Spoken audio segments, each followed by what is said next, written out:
Hey guys, what is up? It is Matt again, and today we're going to talk about one lens that I think it is one of the most important out there, if not the most important. And I guess I should rephrase that and say that each lens really depends on what kind of photographer you are, but I think this is a good universal lens that you will need at some point in your photography career or even your film career, or like, you know, your videography career. And that lens is a 50mm lens. It can do many different things. Like you could go from like a portrait session and then go shoot a landscape or two. This is just a lens that you could use for a lot of different scenarios. It is portable because of how small it is.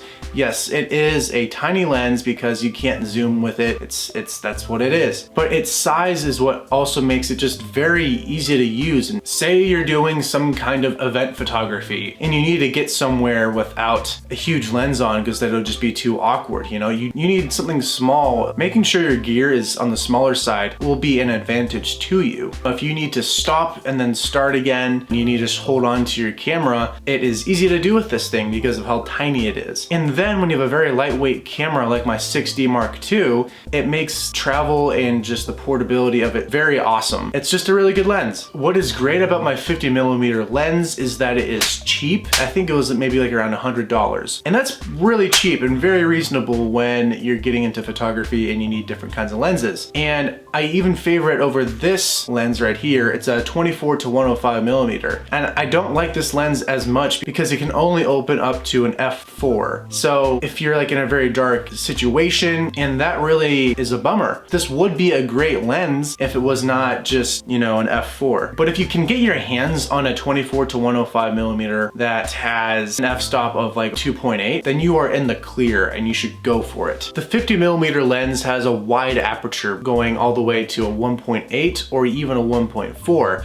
which is very handy when you're doing event photography or anything like portraits or landscapes. And it's just for that reason, it's like a universal lens. It is lightweight and it can handle many different lighting situations. And if this had that capability of going down to like a 1.8, then it would be amazing, you know, because you could like zoom in with this guy. They do have lenses like this that are just built better. A lens similar to this but better would be one that can open up to like a 2.8, or if you can get a lens that opens up a little more than this one does, then the better off you are. If you can just get more light in your pictures without making your shutter very difficult to work with, you know. I like working with a shutter that's like 1/60, sometimes 1/50, but any shutter longer than a 1/50 gets pretty hard to deal with without needing a tripod and setting a timer to, you know, to avoid shakiness. So if you can just get a lens that can bring in more light, it will make your life so much easier, and you can keep your shutter really fast and be like, okay, yeah, my aperture is letting in all this light and I'm just a pro. The better your aperture capabilities are on your lens, the better your pictures will turn out. So you want a good lens with a good aperture. So what does that mean? What does that really mean? Let me tell you. My 50mm lens that I'm using right now to film this video is great. I love it. My aperture is pretty nice right now.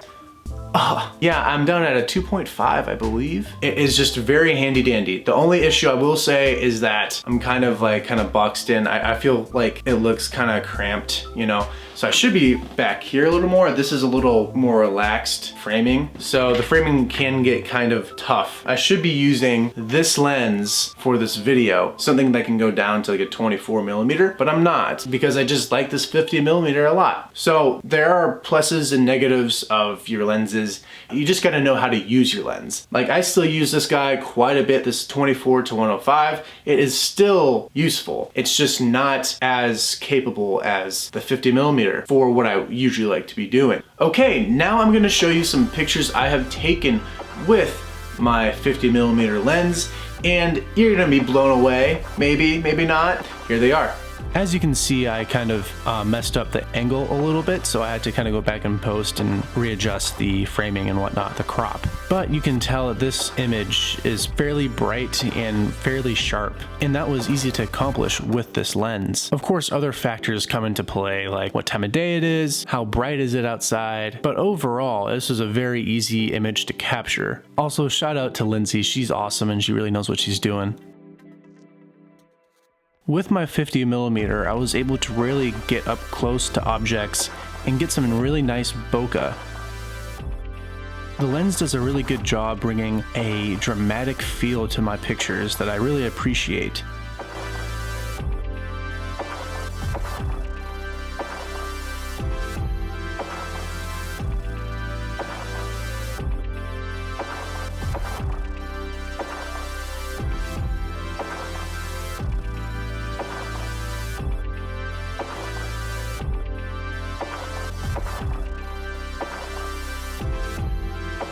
Thank you guys for watching this video. It means a lot to me, and expect more coming very soon.